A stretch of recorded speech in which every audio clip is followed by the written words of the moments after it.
Hello and welcome to the Golden Wheel Tavern. Happy holidays. Whatever you celebrate, however you celebrate, happy holiday. I know we said last episode was the holiday episode, but little peek behind the bar here. This is our holiday episode, as in the episode we are recording holiday. Yeah, it's Christmas today, and we sat down to record an episode for you guys. It's Christmas! Merry Christmas! And a Happy New Year! You are stronger than any soul I have ever met. Oh? I don't think I know a single person who could do that, knowing later they're gonna have to listen to that. Oh, you think I think about the consequences when I sing? No, I'm just gonna have to listen to that later, and I will hate myself for it.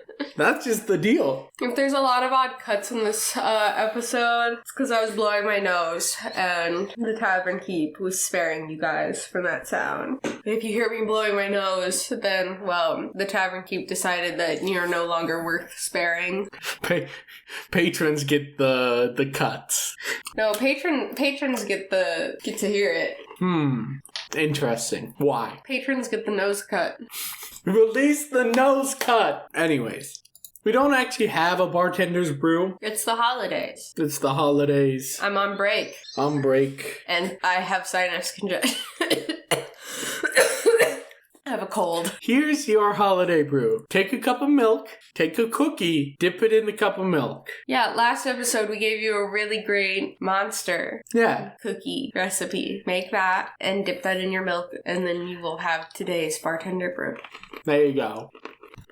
They haven't killed the Christmas goat this year. No, the birds destroyed it. The birds are damaging it. It's not really destroyed, but it is damaged. Yeah, it didn't get shot by fire this year. Yeah.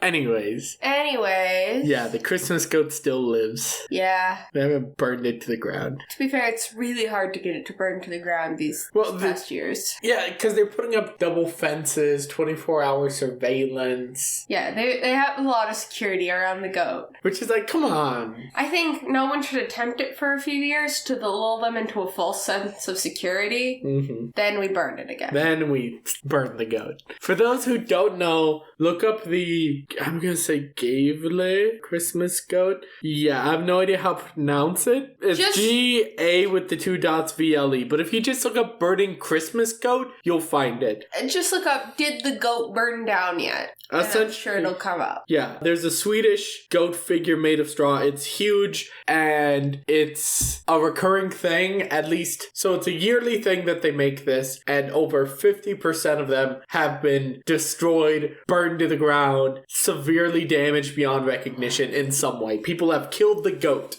every year. Well, not every year. Well, tried to kill the goat every year. Yeah. But some years it has succeeded in continuing to live.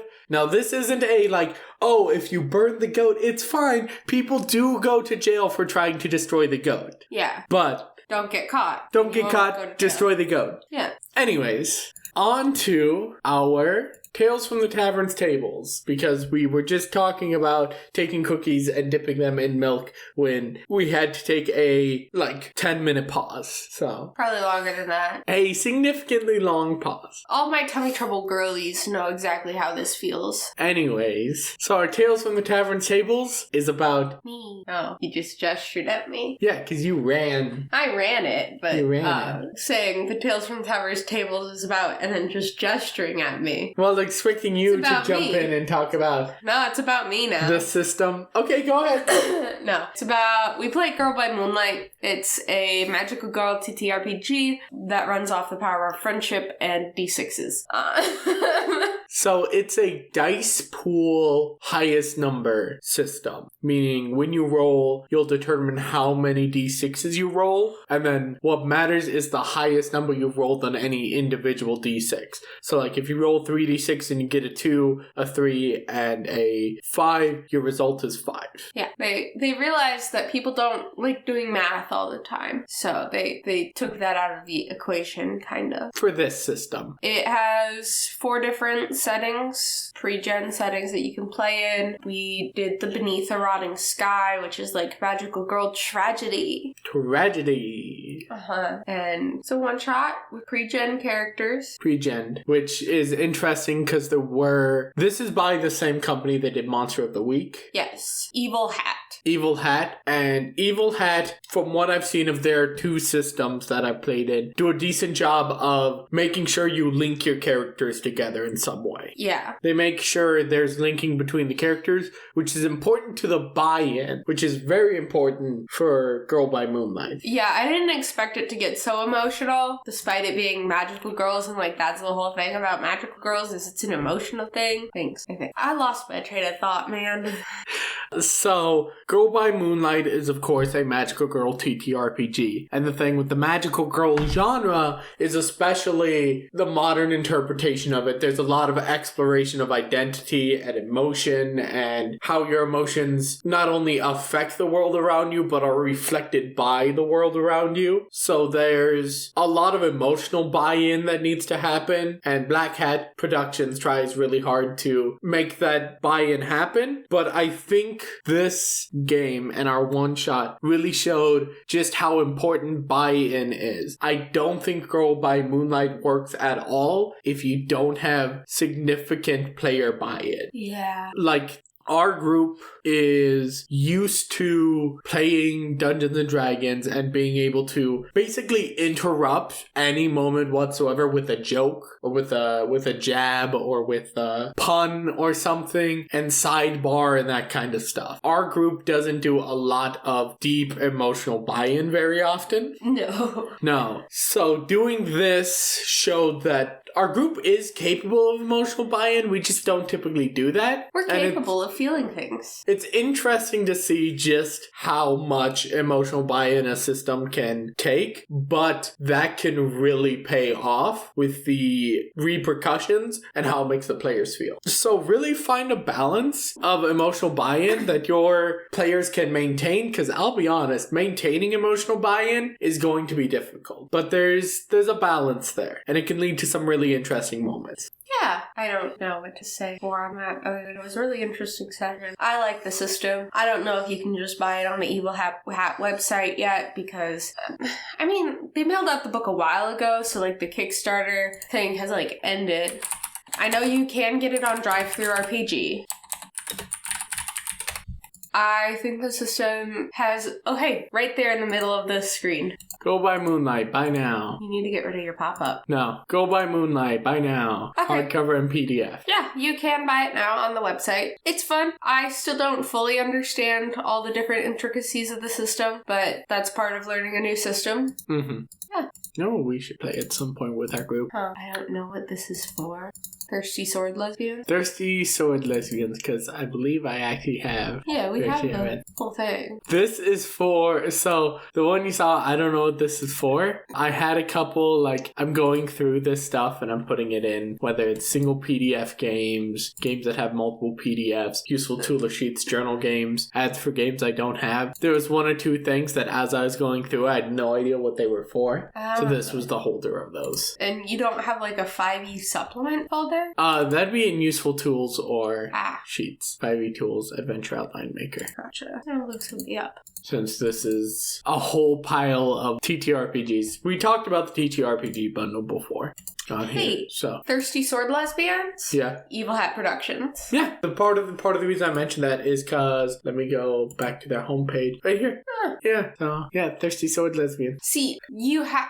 From what I understand of that system, you have to be okay flirting with all your friends, and all your friends have to be okay with flirting with you. Well, I know that goes at least one way. Which way? I'm fine with flirting with all my friends for a role-playing game. Yeah. Anyways, we have gone off topic. Not really that far off topic, just kind of off topic. Because we were talking about Girl by Moonlight. Which is an item that you can buy. We haven't pivoted to the Tavern Talking topic yet. We just started talking about Thirsty Sword Lesbians instead of... Well, we talked... I guess we didn't actually talk about what happened during the session. No, but I mostly just wanted to talk about buy-in. Yeah, which you did. Yeah. So I figured we were pivoting. Yes, now we're pivoting. Yeah. To... Which is what I was trying to do. Well, you're bad at segueing. So are you. Anyways...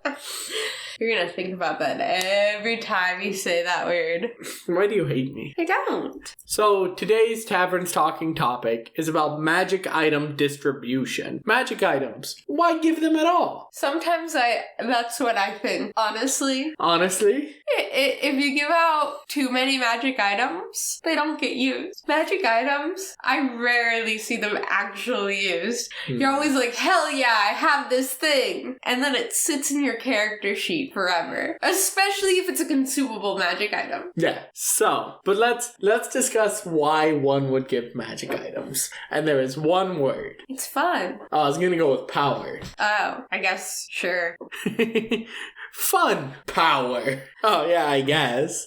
Magic items give your players more power, give them more tools, and yeah, it's fun. It's fun to receive a magic item. That's why you would give magic items to your players, because it's fun and it gives them more power, gives them more tools. Maybe the build they have relies on a magic item. So you want to give magic items to your players. The question is how much and how do you want to distribute them, right? Yeah. Because just, there's a lot of different ways to go about it. And I don't think there's necessarily a player out there who doesn't want to receive a magic item. Everyone wants to receive a magic item. There are some DMs who don't want to give out magic items, but we'll get to that. I think they should stop not wanting to give out magic items, because chances are their party isn't going to use them. Mm-hmm.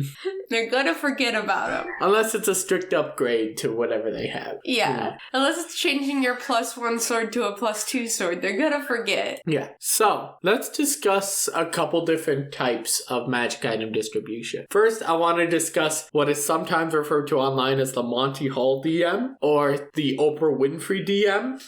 You get a car, you get a car, everyone gets a car. Yeah, basically. It's the DM that is constantly handing out magic items to the players. The issue is magic items are a source of power, and therefore you end up with very powerful characters very quickly. That's how you end up with my ranger and his +5 katana of soul reaving.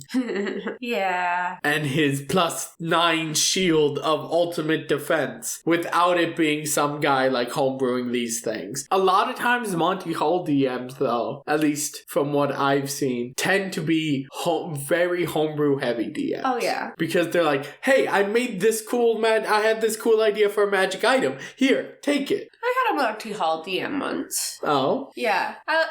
She holds a special place in my heart. She's a dear friend of mine that I no longer talk to her because we both are neurodivergent and are really bad at replying to messages, which doesn't really work. If it's both of you like that, you just don't talk. But, great person. Mm-hmm. Gave my character a special magic book that was in Draconic. Yeah. And once decoded, gave me access at like level 3 to a 9th level spell. Yeah. A homebrew 9th level spell. Oh, great.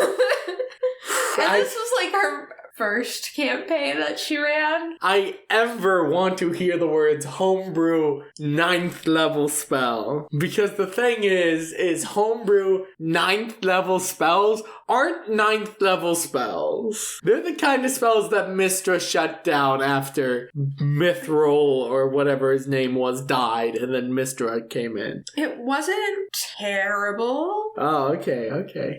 But I'm working off of memory from like at least 4 years ago.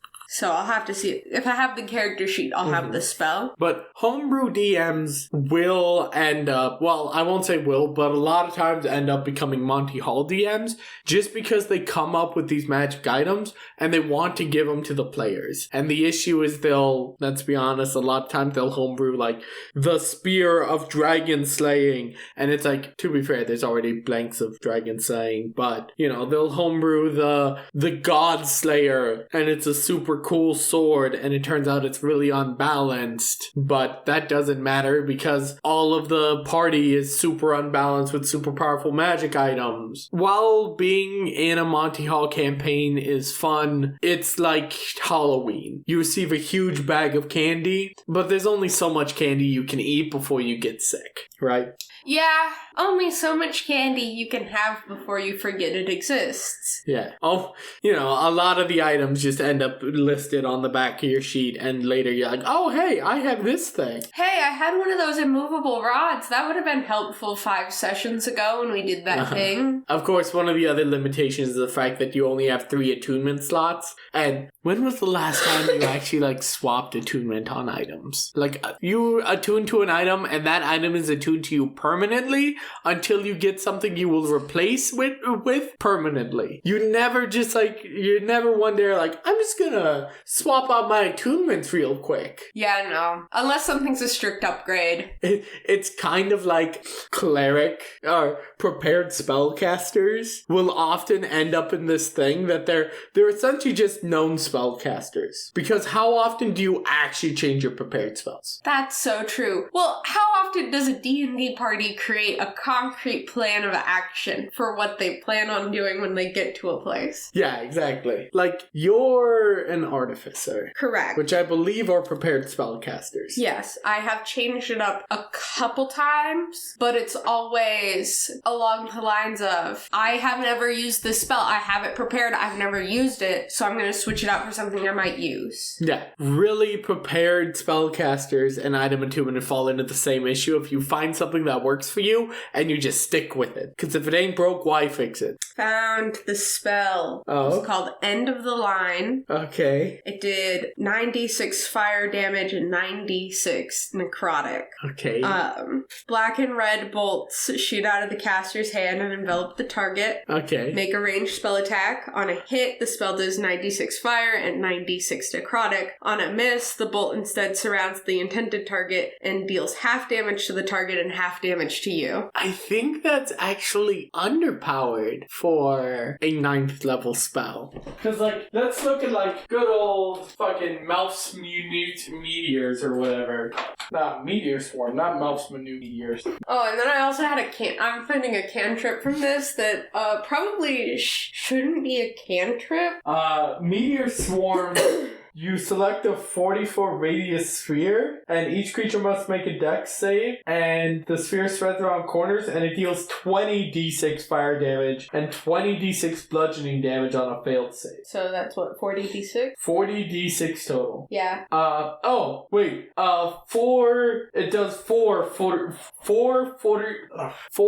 40-foot radius spheres. That each force these 6. Gotcha. So, you actually got an underpowered spell for a 9th level spell. Yeah. Anyways, what's this cantrip? It's called Eldritch Assault. Okay. As a warlock. Okay. Rogue in this campaign. Casting time 1 bonus action. A bonus? Okay. Interesting. On itself. It's a range. Your weapon is imbued with the same eldritch forces from which you draw your power. When you hit with a melee weapon attack, you may spend your bonus action to deal an extra 1d6 force damage. You may also choose to apply this effect to an unarmed strike instead. This spell's damage increases by 2d6 when you reach 5th level, 11th, 17th. So, it's essentially... Wait. It's sort of the warlock version of Shillelagh. The wood of a club quarterstaff imbued with nature spells. For the duration, you can use a spellcasting ability instead of strength for the attack rolls of melee attacks using that weapon, and the weapon's damage die becomes a d8. So you can bonus action turn a cane and have it do d8 using your spellcasting modifier. But that is more powerful because essentially it's a cantrip smite. Yeah. Cantrip 1d6, 2d6, 3d6, 4d6. You only have to say you're using after you hit. Yeah, interesting. Fascinating. Yeah, there's almost no reason not to take that. Like, a College of Swords bard would love to pick that up. Oh, yeah. Yeah. This one says heal up to 1d8 hit points to the character's maximum HP and reduce their maximum HP by half the amount healed rounded down. Is that a cantrip? Yeah. So, you can heal someone as a cantrip, but you reduce their max health. Yeah. Interesting. The question is how the lost maximum hit points recover after a long rest. Oh, okay. That's potentially broken. Yeah. Cantrip heal is potentially broken. What's the range on it? Let me... touch. Okay. So at least it's not... Get up! From across the room. Yeah. Anyways, we're completely sidetracked. We're so off track. We're talking about homebrew cantrips. instead of magic items. So, the next magic item distribution type I want to talk about is the Santa Claus. Yeah. You write him a wish list. You write the DM a magic item wish list, and he doles out your items throughout the campaign. Which we kind of did in our current campaign. So, kind of, it does pivot into the last one I want to talk about. Yeah. But there was a point in which our current DM asked for lists. Yes, which is how I ended up with the dragon vessel. And how I ended up with the shift weave I have yet to use. Yes.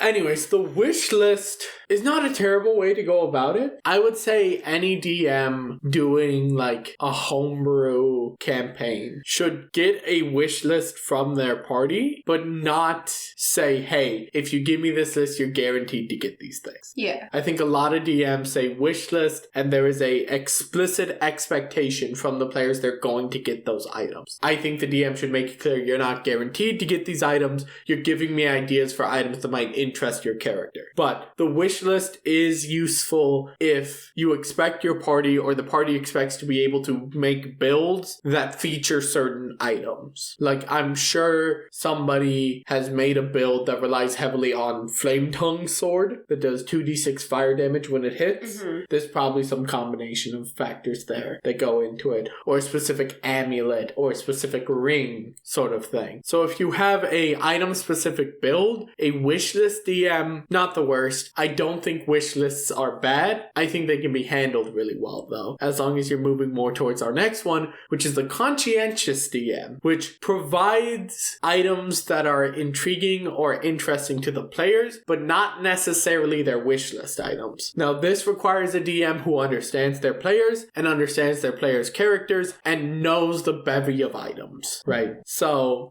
for example, let's say you have like a spellcaster character, right? And they want to use a melee item. They want to use a melee weapon, but they can't because they also need their spell focus. That's when the DM gets them a Ruby of the War Mage. Mm-hmm. Common magic item, attunement, attune it onto a weapon. The weapon becomes a spell focus, right? The player didn't necessarily ask for that item, but the DM got them that item. Or let's say the player specifically wants a flame tongue because it deals extra damage. The DM might get them a frostbrand, right? But also pair it with a magic item that like boosts their cold damage in some way. Essentially, this is a DM who knows the magic items and can intrigue their players with magic items that aren't necessarily wish listed. And I think this is difficult to pull off, but it's very interesting if you can manage it. Yeah. Now, these next two, I don't think I'd ever want to really play with. The first one we're going to talk about is loot tables, which is just you kill some enemies and the DM goes, okay, I rolled the dice, you get this magic item. To be fair, in the Adventure Zone, it was a mix of the loot table and the conscientious DM, in case you don't remember any of the interlude episodes. Yeah. No, I remember. They would go to the store, hand their little, give me my magic token. It was a gotcha. Yeah. Yeah. Which, that's interesting if it's presented like that. Mm-hmm. You do still end up with, oh, cool, rock that always points north. But he had separate loot tables for each player, and all the items on the loot tables were specifically built towards each player. And that is getting in the conscientious DM, which is good. Yeah. That's a good way to do things. Saying a mix, sometimes you can mix some strategies and then You can become mix some less. strategies. I just think the bucket-based loot tables DM is not going to be that interesting. Because that's how you end up with your players getting magic items that they're just like, awesome, into the bag. Although, not a bad thing if you have adventurers who after every little fight go, okay, but what did I find for loot? What did I find for loot? What did I get? What do I get here? If your players after every single fight are doing that, loot table. Loot table, but like, yeah, I guess throw some like cheapo magic items on there that they're not interested in. And then maybe they'll stop asking. Maybe they'll stop asking, but also give them some like copper and silver. Yeah. You know. And the next one I haven't played with, but apparently if you go hang out with old grognards, this is what you end up with, which is the Scrooge, who's like, what do you mean you want magic items? You have a sword already. Here's 1 gold.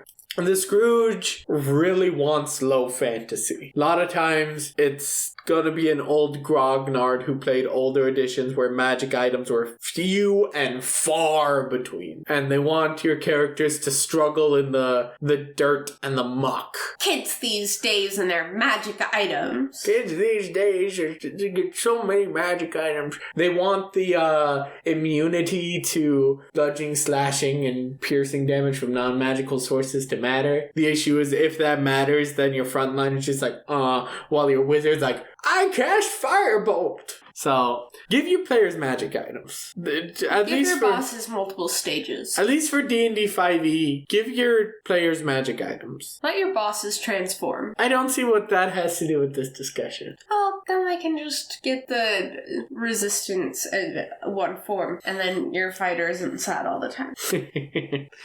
I guess also give your bosses multiple forms, because it's cool. Yeah. And last but not least, this is the way, the DM we currently play with has done this. I've done this. I'm planning on doing this. Capitalism, baby. The DM I first played with did this. Was capitalism, baby. Have a magic item shop. Technically, if you're going within the rules, it is difficult to find and buy magic items. In fact, buying and selling magic items is a downtime activity in Xanathar's Guide because you need to find the connections, you need to find where people are selling magic items, so on and so forth. Mm-hmm. You need to find the auction house. You need to find Marshall Carter and Dark to be able to buy magic items. You know, that was a joke for the SCP fans out there.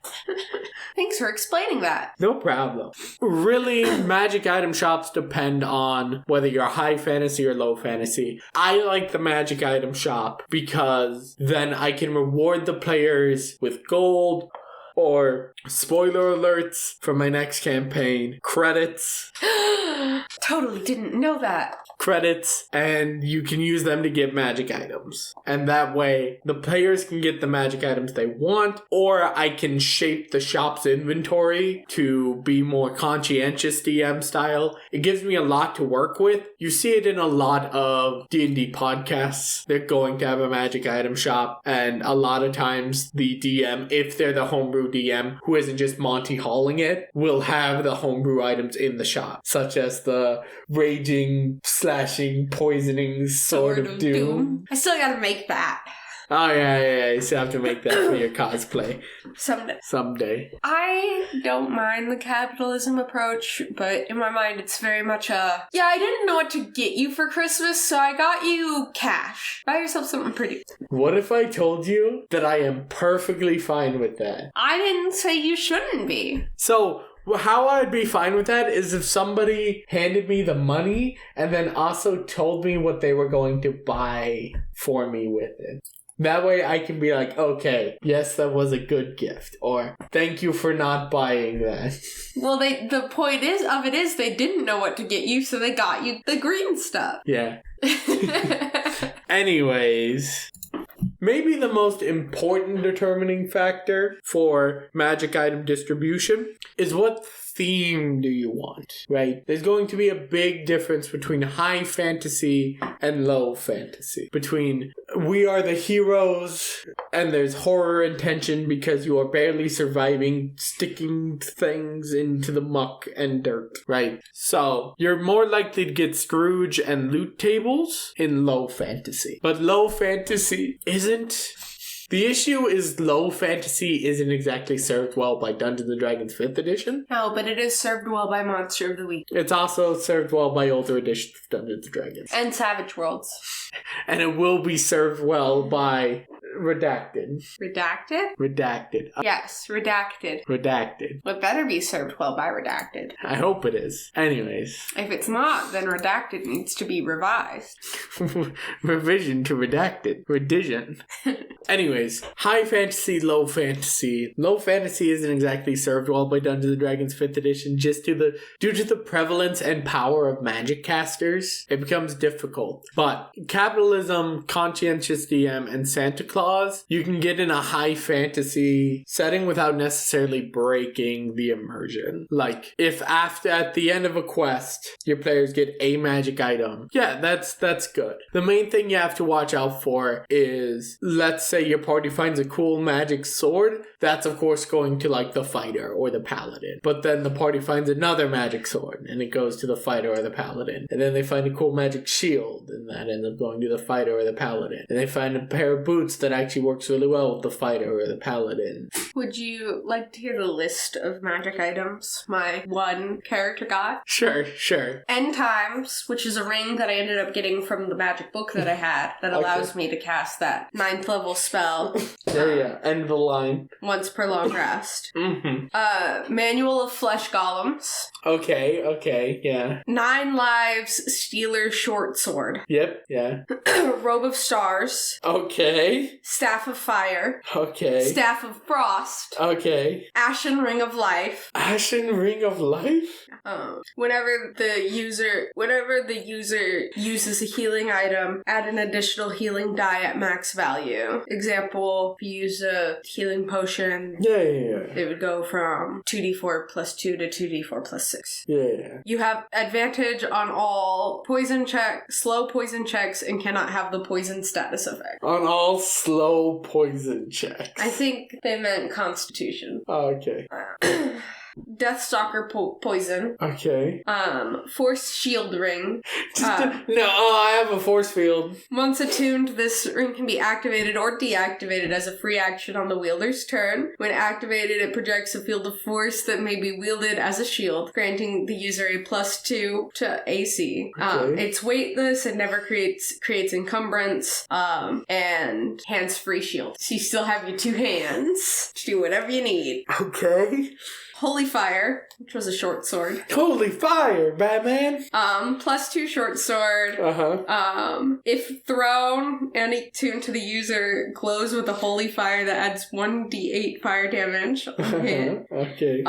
Against an inspired enemy, the sword will glow bright red and add a 1d10 radiant damage. Wait, so against an inspired enemy. Yeah, I don't know what that means. No, so if your bard uses bardic inspiration on an enemy, I guess. So I don't know if it was that or something specific to the campaign.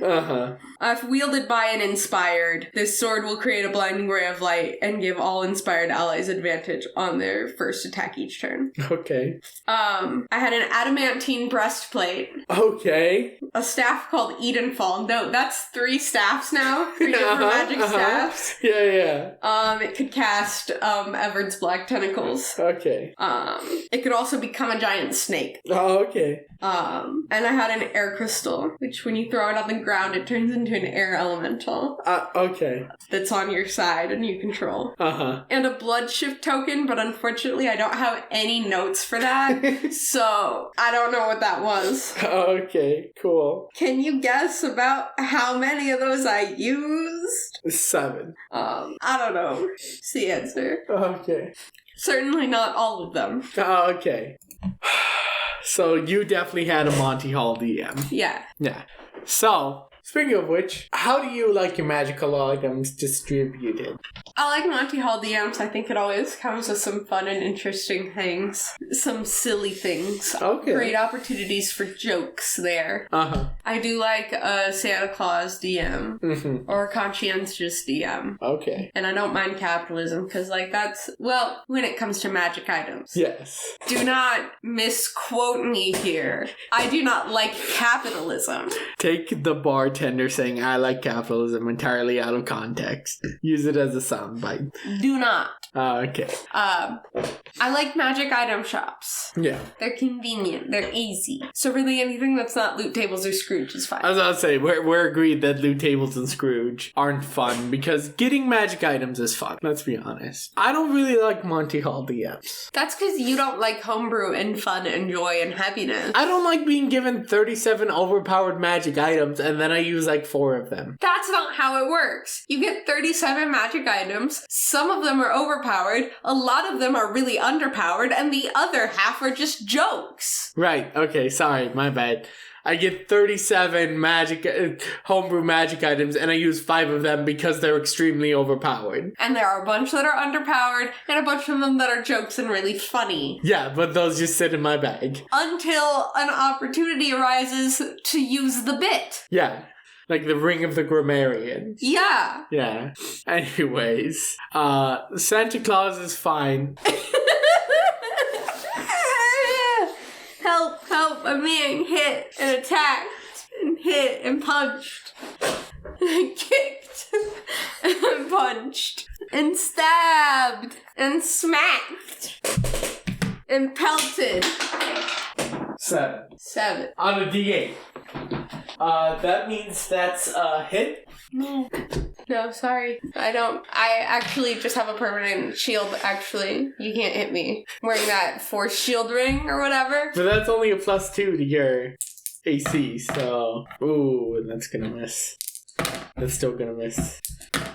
Damn. You keep rolling ones on that D4. It Yeah. was 1, 1, 2, 1. 2. 2. 3. 3. I feel like a children's toy sometimes. yeah, the way you, repeated 3. 1, 1, 2. 1, 2. 3. 3. 3. 3. 2. 1. The cow says 2. 2. 1. Anyways, I don't really like Monty Hall. Wishlist is a fine way to go about it. Conscientious DM is of course the best, but it takes the most work both on the DM and the player side. And then capitalism, easiest way for the DM to handle it, and then the DM can limit the power via the prices rather than necessarily limiting what the players get. Yeah. But also, it does kind of take away the thing of you find this magic item deep in the caverns of Al-Khanaq. You can still do that. You can still do that. You can still... What's the chance that your average Joe magic item shop on the corner of 1st and 3rd has fucking the magical item from the cave of whatever? Al-Khanaq. Yeah, that. The guy 0%. had a lot of phlegm. 0%. So, conscientious DM, I think we're agreed, is the best, but it takes the most work. Yeah. Magic item shop is the easiest that's still, acceptable. And then... Out of the ones that I like, Santa Claus is probably the one I like. It's on, the bottom. Because I don't fucking know what magic items exist in D&D. And so if someone's like, hey, can you give me a list? It's like, no, I can't. Actually, I really can't. I don't know what magic items exist. See, and I do. So that's why I'm fine with the wish list. Because I can be like, yeah, give me a Mizrim apparatus, a Ruby of the War Mage, a Dragon Vessel, a Platinum Scarf, a Staff of the Adder, a Staff of the Woodlands, an immovable rod. Can I get a Ring of Mind Shielding? Yeah. Can I get a Apparatus of Quailish, an animated shield? I'll animate your shield. No!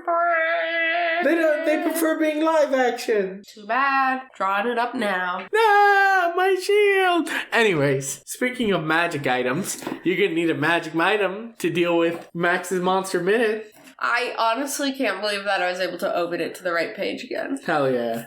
Girlies stay winning. Wraiths. The girlies stay winning and the wraiths stay getting defeated by the power of friendship. Which is why I chose them. Because you can defeat them with the power of friendship. And not just in the normal way. And I am solely basing that analysis off of the sentence, a wraith might pause to stare at something that fascinated it in life or might curb its wrath in acknowledgement of past friendship. If you were friends with it, you have no beef. You've cured it through the power of friendship. Oh yeah. Warlocks turn into them, apparently. Or if you were just really debauched in life. Challenge rating 5. Immune to charmed, exhaustion, grappled, paralyzed, petrified, poisoned, prone, restrained, necrotic, and poison. And resistant to everything else. Unless it's a silvered weapon. What are you learning? That Wraiths want to just go in and kill the most goody two shoes person in your party, and the issue is that usually with their nature, Wraiths would love to all pile in and start life draining essentially the most goody two shoes person in your party. The issue is that it'll probably kill them very quickly. So send them up against your party that is all goody two shoes that they have to choose. Or your party that has no shoes that are good. If there are no goody two shoes in your party, who are they gonna gang up on? Ooh, Wraiths can create a specter? Yeah. There. They're pretty cool that way. Pretty cool. Ooh, interesting. Don't put Wraiths at the start of an adventuring day unless you want to be real mean to your party, because their life drain ability can permanently, for the rest of the day, until their next long rest, lower a person's HP maximum, and therefore you're nerfing them for the entire day. Like that cantrip. Yeah. I found some questions I'd like to ask you. Are they Dungeons and Dragons related? They can be. Okay, well then, after you ask these questions, we'll do the quiz bowl. Okay. Yeah. What was the name of that one? I think it's just called Dungeons and Dragons. What was the name of that one?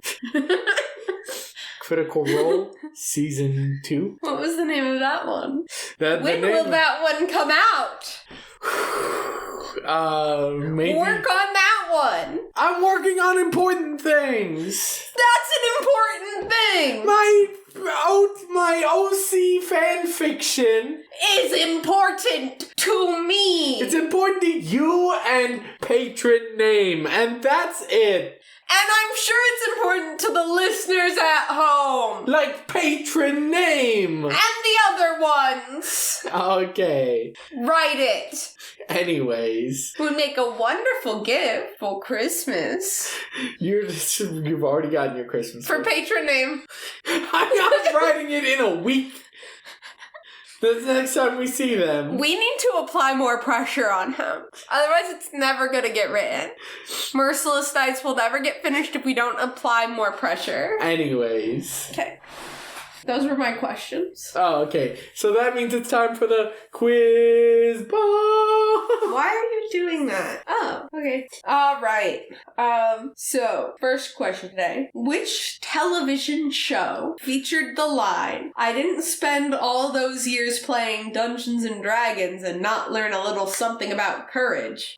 I know this one. I'm pretty sure it's X-Files, because... Now, tell me if I'm correct. Is it X-Files? No, I want you to finish your reasoning. So they specifically mentioned that quote in the book of Dyson Men, The History of Dungeons and Dragons, talking about the representation of D&D in media, and they make a joke that maybe it's a little... The virtues of Dungeons and Dragons are a little overrepresented, talking specifically about that quote. It is X-Files. Hell yeah!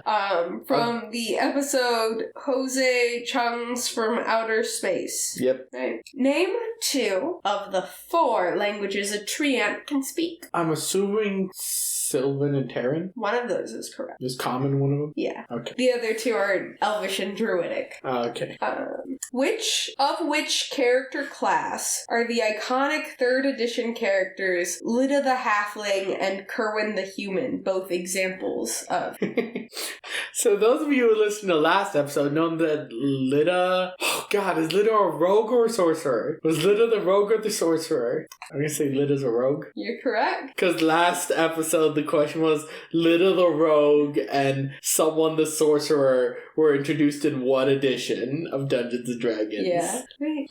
Ooh, hey, 3 for 3. Yeah, you're doing good today. Well, you got the second one on your second guess. Well, it was named 2 of the 4 languages. Yeah, and you named 1. On your first guess, you only named 1.